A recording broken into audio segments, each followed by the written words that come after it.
함께 사도행전을 공부하게 됩니다. 선교 때문에 한 2주 정도를 하지 못했습니다. 오늘은 사도행전 11장 이방인에 대한 전도 사역의 정당성과 안디옥 교회의 등장에 대한 내용을 공부합니다. 오늘 본문의 내용을 설명하라. 본장에는 두 가지의 내용이 기록되어 있는데, 첫째는 가이사라에서 복음을 전한 뒤 예루살렘으로 돌아간 베드로를 실문하는 유대인들에게 이것이 하나님의 섭리였던 것을 설명하는 내용 첫 번째고, 이 가이사라에서 누구에게 복음을 전하죠? 고넬료에게, 이방인에게 복음을 전했다는 거죠. 그래서 유대인들이 베드로를 실문하는 거예요. 왜 그런 일을 했냐? 그런 얘기죠. 두 번째는 예루살렘 교회에서 바나바를 안디옥으로 파송하고 그들의 신앙을 돕도록 했고 큰 열매를 거두게 되었는데, 모교회였던 예루살렘 교회에 어려움이 생기자 이 안디옥 교회에서 헌금을 해서 예루살렘 교회를 도와주는 내용을 소개하고 있습니다. 두 번째, 율법적인 태도로 인하여 그리스도인이면서 이방인을 용납하지 못했던 예루살렘 교회 성도들에게 베드로는 이 가이사라의 사건을 어떻게 이해시키는가? 베드로는 자신도 처음에 율법적 태도에 얽매여 있었지만 하나님께서 환상 가운데 이것보다 더 중요한 것을 가르쳐 주셨다는 거예요. 율법이 중요한 것이 아니고 율법을 만드시고 율법을 주관하신 하나님이 더 중요하다. 하나님께서 깨끗하다고 하시는 것을 사람이 부정하다고 판단할 수 없다는 것이다. 이같이 하나님께서 가이사라의 고넬료와 그 가족들을 정결케 하셨으므로 베드로는 그들에게 복음을 전하고 식탁을 같이 했다. 복음을 전할 수 없을 뿐더러 식탁도 같이 할 수 없는 게 이방인들이었어요. 또한 그 결과 하나님께서 유대인들에게 주셨던 것과 같은 성령이 그들에게도 임하게 되었다는 것입니다. 베드로는 은연중에 유대인들이 갖고 있는 우월감이 결코 올바른 것이 아니다. 하나님께 인정받기 위한 최상의 조건도 될 수 없다. 이렇게 강조를 하죠. 하나님께서 옳다고 인정한 자들은 그들이 과거의 우상숭배자든 흉악한 범죄자든 관계없이 하나님의 자녀로서의 현재 상태를 인정받게 된다. 옛날 과거에는 상관없다. 지금 현재 하나님의 자녀인가라고 합니다. 세 번째로 편협한 태도를 가진 유대인들에게 베드로가 마지막으로 외치는 결론은 무엇이었는가? 베드로 자신과 유대의 성도들이 주 예수 그리스도를 믿을 때 받은 성령이 저들에게도 임했는데 자신이 어떻게 하나님을 막을 수 있겠는가라고 하는 결론을 내립니다. 베드로는 믿음이 자신들의 노력으로 된 것이 아니라 하나님의 선물이었고 이방인들 역시도 동일한 선물을 받았다. 그러니 우리들의 믿음과 동일하다. 그리고 그는 다른 사람들에게 미움을 받고 배척을 당해도 하나님께서 행하시는 결코 막을 수 없다라고 강조를 하고 있습니다. 네 번째로 유대인들이 베드로의 설명을 듣고 어떻게 태도를 바꿨는가? 그들은 이방인에게도 하나님께서 생명 얻는 회개를 주셨음을 알고 하나님께 영광을 돌립니다. 유대인들이 잠잠하였으며라고 이야기했는데 이 말에 해당하는 헬라어는 헤슈카산이라고 하는 말인데 NIV 성경에는 이 말을 어떻게 표현하고 있냐면 더 이의가 없었으며, 이방인들에게 고넬료에게 복음을 전했던 그 일에 이의가 없게 되었다는 것. 비판자들이 더 이상 베드로를 실문하지 못하였고 뿐만 아니라 많은 사람들도 베드로 옳았음을 인정하고 하나님의 은혜에 대하여 감사와 찬양을 돌리게 되었다는 것. 그리스도 안에서 동일한 신앙을 고백한 자들은 모두 한 형제요 자매로서 동등한 자격과 동등한 위치를 획득한 사람들이다. 그리스도 안에 모두가 동등한 위치를 갖는 것.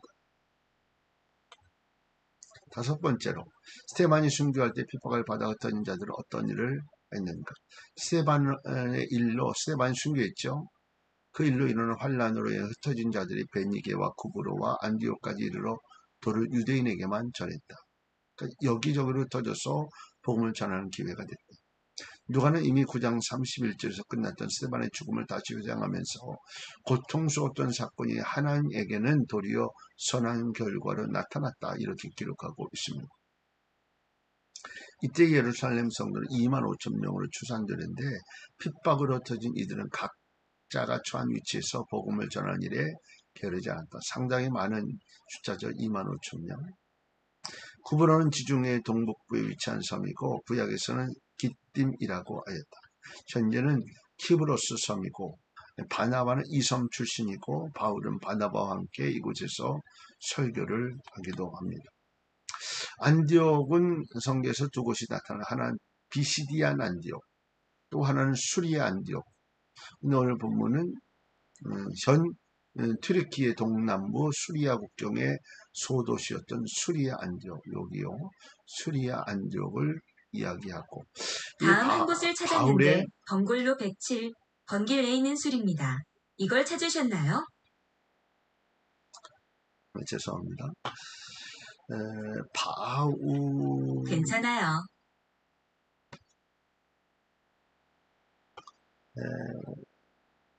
바울이 고향이 다소였잖아요. 그래서 안디옥 수리아에서 다소까지 가서 바울을 데리고 오죠.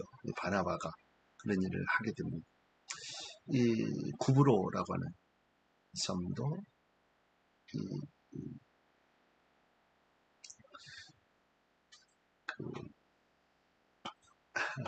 바나바의 고향이죠. 여섯 번째, 복음 전도자의 두 가지 모습은 어떠한가? 예루살렘 교회에서 흩어진 자들은 유대인들에게만 복음을 전하는데 하나의 구브로와 고레네 사람 몇 사람은 안디옥에 가서 헬라인에게도 이방인들에게도 복음을 전하게 됐죠. 베니게 구브로 안디옥에는 많은 유대인들이 살았고 율법을 준수하려는 자들도 많았지만 유대인의 고국의 일부로 인정이 됩니다. 아직 유대인과 이방인 간의 율법의 장벽이 무너지지 못했을 때 몇몇 헬라파 유대인들은 그 장벽을 넘어 헬라인에게도 복음을 전하죠. 유대인인데 헬라 지역에 사는 이들, 헬라파 유대인들. 그 결과 다른 지역은 초대교인들과는 달리 회당 아니지만 교회가 성립되어 곳에서 그리스도를 구주로 고백한 유대인과 할례 없는 이방인들이 섞여 예배와 친교의 모임을 가지게 돼요. 그 회당이 사실 교회의 역할을 했다. 일곱 번째로 안디옥에 세워진 교회에 대하여 설명하라. 수리아 안디옥 교회는 셀루쿠스 니카토 1세에 의해서 BC 300년경에 설립이 됩니다. 안디옥은 예루살렘에서 북으로 480km, 우리나라 따지면 서울의 부산 정도죠. 지중해 연안에서 동으로 32km 되는 지점에 위치해 있고, 기독교 역사에서 예루살렘을 제외하고 수리아의 안디옥만큼 교회의 성장을 가져오고 초기 생활 부분에 큰 역할을 한 도시는 없었다. 금방 보았던 성장했던 교회였죠. 이것은 인구 50만으로 상당히 그 지역 그때는 큰 도시였죠. 로마 제국의 제3의 도시였는데 외국 선교의 발상지였고 로마를 향한 바울의 선교 진출의 근거지였다. 그러니까 선교의 근거지가 바로 안디옥, 수리아 안디옥입니다. 그리스도의 도를 쫓는 자들이 그리스도인이라고 처음 불리웠고 이방인 개종자들에게 할례 의식을 따르게 하는 논란이 처음으로 있었던 곳이 바로 안디옥 교회였고, 교회사적인 면에서 1세기에는 바울과 바나바, 베드로가 교사로 있었고 2세기에는 이그나티우스와 데오빌로, 3, 4세기에는 루시안과 데오도로, 크리소스톰 등의 뛰어난 인물들이 안디옥 교회의 교사로 있게. 여덟 번째로 예루살렘 교회는 안디옥 교회를 돕기 위해 무슨 일을 하였는가? 예루살렘 교회는 안디옥에 많은 사람들이 주를 믿고 주께로 돌아왔다는 소문을 듣자 바나바를 안디옥으로 파송하게 됐죠. 예루살렘 교회는 안디옥 교회를 신앙적으로 지도해야 할 책임을 느끼고 그들을 위해 적임자 바나바를 택하여 파송하게 됩니다. 현대 교회가 양적 팽창에 큰 관심을 보이는 것과 비교해서 예루살렘 교회는 좋은 모범을 보여줍니다. 근데 분립을 해주는 거죠. 더 많은 사람들이 예루살렘 교회에만 집중하지 않도록 하는 거죠. 많은 사람들이 모이고 성장의 한계에 도달한 교회는 성도들의 구심점을 교회 건축이나 내장 등이 아닌 해외 선교, 지역사회 선도, 구제와 봉사가 되도록 지도해야 합니다. 현재 교회가 정체 상태나 침체의 늪에 빠진 이유는 교회가 너무 비대하여 자신을 주체하지 못하는 것과 목회자들의 생각을 편협해서 더 넓은 것을 보지 못하는데, 교회가 부유해지고 평안하면 내부로 부패하는 것을 역사에서 보게 됩니다. 그러면 오늘날 모든 교회는 큰 작든 관계없이 미자립 교회와 지역 사회를 위해 활동을 해요. 저는 이 표현을 계속 움직여야 한다. 돕고 나누고 섬길 수 있는 역할을 해야 교회는 부패하지 않는다. 아홉 번째로 바나바가 안디옥에서 어떤 말로 이방인을 권했는가. 안디옥에 이르러 하나님의 은혜를 보고 기뻐하여 모든 사람의 굳은 마음으로 주께 붙어 있으라고 권하고 있습니다. 바나바가 본 하나님의 은혜는 무엇을 말하는 것은 이방인들도 회개하고 구원에 동참한 사실입니다. 이런 사실에 대하여 바나바는 기뻐하는 것으로 끝나지 않고 그 위에 있을 어려운 시련에 대하여 이길 수 있도록 죽게 붙어 있습니다. 간구하죠. 바나바는 어려운 시련이 부딪히면 믿음을 잃어버릴 위험이 크다는 것을 알고 있었기에 현재 그들의 변화된 모습을 기뻐하였으나 권면의 말도 끝까지 죽게 붙어 있어요. 이렇게 권면하고 있다. 열 번째로 바나바의 인물상에 대하여 말하다. 착한 사람이요 성령과 믿음이 충만한 자다. 착한이라고 하는 헬라어는 아가도스라고 하는 말인데 도덕적인 품성이 선함을 나타냅니다.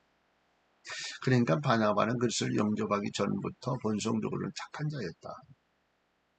착함이 중요하죠. 착함이. 저는 본성이 착한 데다가 성령과 믿음이 충만하였으니 그가 얼마나 큰 은혜를 소유한 자인지 짐작하고도 남으니.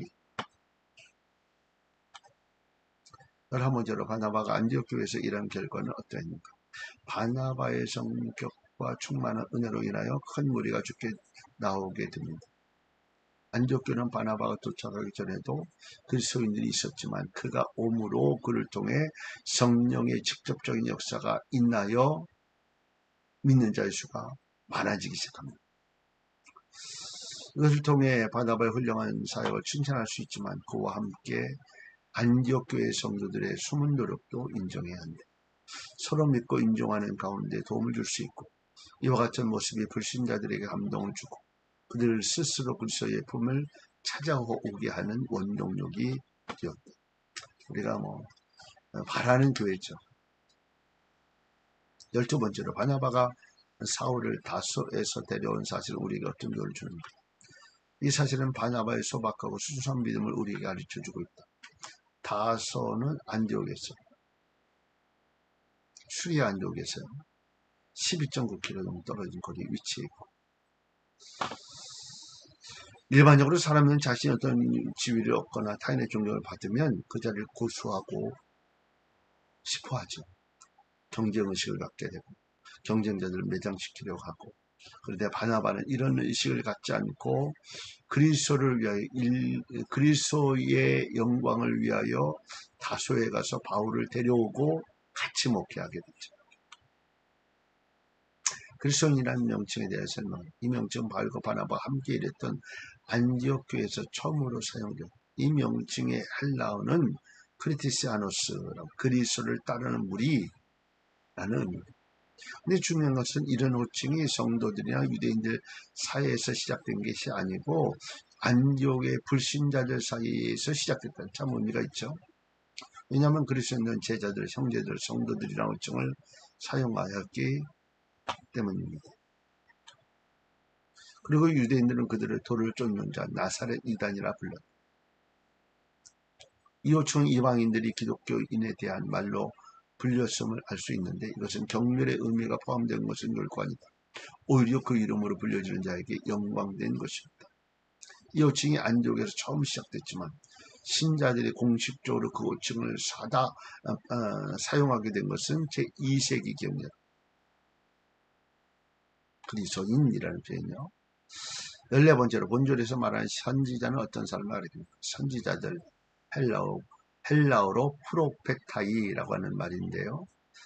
본서와 바울 서신들이 언급된 초대 기독교회에서의 영감된 교사들, 선지자로 칭하고 있고 이들 교사는 사도 다음으로 인정된 중요한 직책이었고 성경의 교훈을 가르쳤다. 또한 이들의 예언의 은사도 받아 때때로 미래일을 말하기도 했다. 흉년을 예언한 아가보는 어떤 사람입니까? 예루살렘 출신이고요. 성경에서 보면 선지자로서 두 가지 예언을 합니다.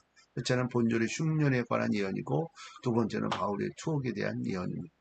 첫 번째 예언은 로마 황제 글라우디오 때에 이루어졌고 두 번째 예언은 바울의 세 번째 선교 여행 시 가이사랴에서 만나 바울의 띠를 가져다가 강렬한 상징적인 행동으로 예언을 하게 됩니다. 바울이 예루살렘으로 올라가면 유대인들이 결박되어 이방인들에게 넘어지게 되리라 라고 하는 그런 표현이었죠.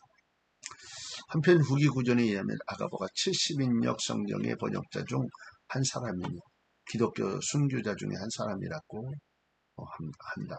구전에 의하면. 16번째는 아가보의 예언이 성취된 때와 그 정치적 상황을 약속합니다. 그 예언은 글라우디오 때에 이루어졌다. 당시의 기록에 의하면 흉년은 글라우디오 4년에 시작하여 48년까지 계속되었고 유다 지방 전체에 걸쳐 흉년이 있었다. 이때 흉년이 매우 심하여져서 아디아베네의 여왕 헬레나는 애굽에서 곡식을 구브로에서 무화과를 모아 예루살렘 사람들에게 공급했다고 요세푸스는 기록하고 있다. 역사가죠. 한편 이 당시 로마 황제였던 글라우디오는 두루수스와 안토니아의 아들이며 티베리우스 황제의 조카였다. 17번째로 유대 흉년이 있을 때 안디옥교에서는 어떤 일을 추진하였는가? 그들은 유대에 사는 형제들에게 구절을 보내기로 작정하고 실행하여 바울과 바나바의 손을 통하여 예루살렘의 장로들에게 보내어집니다. 이 내용은 이방인 교회들이 모교회였던 예루살렘 교회의 약한 그리스도인들을 위한 헌금한 최초의 본보기입니다. 성도들 간에 서로 도우면서 사는 것이 매우 바람직합니다. 이방 교회들도 예루살렘의 형제들을 위해 각각 그 심대로 도움을 주게 되죠. 이 구절에서 우리는 헌금의 기본적 원리를 깨닫게 됩니다. 능력에 닿지 않는 무리한 헌금이 아니라 자신의 현수경에 맞는 헌금을 이야기하는 것이죠.